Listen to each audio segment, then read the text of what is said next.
Hello everybody, Chris Profi, Musically Obsessed. Tonight, I am counting down Black Sabbath, the top 10 instrumentals of the Ozzy years. Now, when we think of Black Sabbath, a lot of times people, of course, talk about their songs, right? But a lot of times we don't talk about the instrumentals, which were equally as good. So what I want to do tonight is I want to count down, like I said, the top 10 Black Sabbath instrumentals, the Ozzy years. Let's get into it. Number 10, I'm going with the song Orchid off of Master of Reality. This was a beautiful acoustic, pretty little classical piece by Tony Iommi, and have always dug this tune. Number 9. All right, let me get my albums correct here. Off of Volume 4, I'm going with Laguna Sunrise. This sounds like a song that you would be listening to watching the sunrise. I love the dual guitar work in it. Not only could Tony Iommi shred, but he could also just play a beautiful acoustic guitar. All right. Now, number 8. Off of Paranoid, we're going with Luke's Wall. Now, this follows War Pigs, but I look at it as a separate instrumental. It's actually labeled on the album as well. It's sort of got this edgy, frantic quality to it, and I like how it ends War Pigs. And it just sort of, for me anyways, it just kind of keeps me on edge. I've always liked this tune. All right, number 7. Off of an album that some people dismiss, I'm going to pull the instrumental Breakout off of this.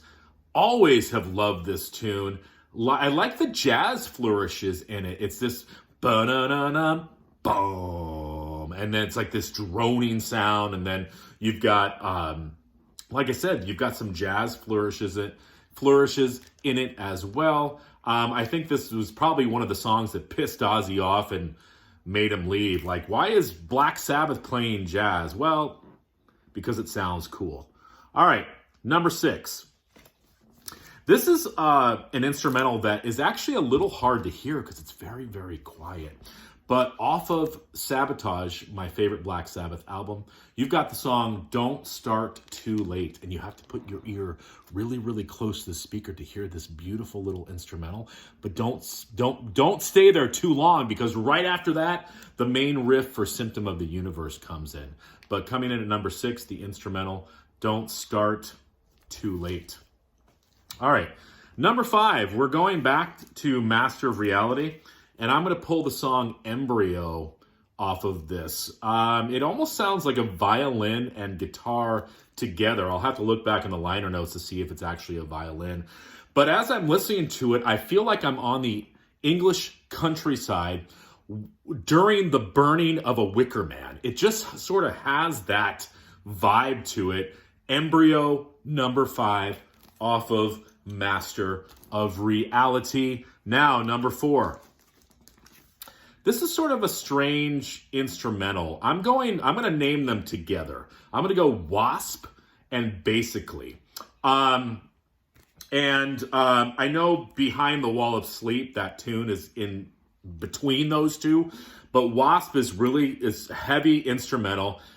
And then Basically is just, basically a bass solo, but it leads into NIB. So I've always loved that little, how it just comes down to the bass, and then you break into that riff. But I'm going with Wasp / Basically for number 4.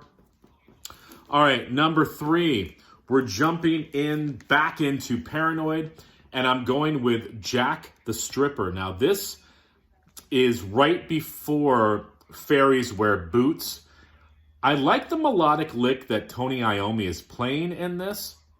And then listen to Bill Ward's drums in this song. Jack the Stripper, I just wish it was a little bit longer, but it's a great intro to Fairies Wear Boots. All right, number 2. back to my favorite Black Sabbath album. I'm going with Superstar and the creepy guitar riff that's in it. There's a choir in this song. There's an orchestra in this song. Black Sabbath was doing a lot of drugs, and they thought that all of this would work, and it does. Superstar, number 2. And lastly, my number 1 Black Sabbath instrumental of the Ozzy years, Rat Salad off of Paranoid. I just feel like it's the most fully realized instrumental that they did during those Ozzy years. Full band. It's basically a song without words. Have always loved it.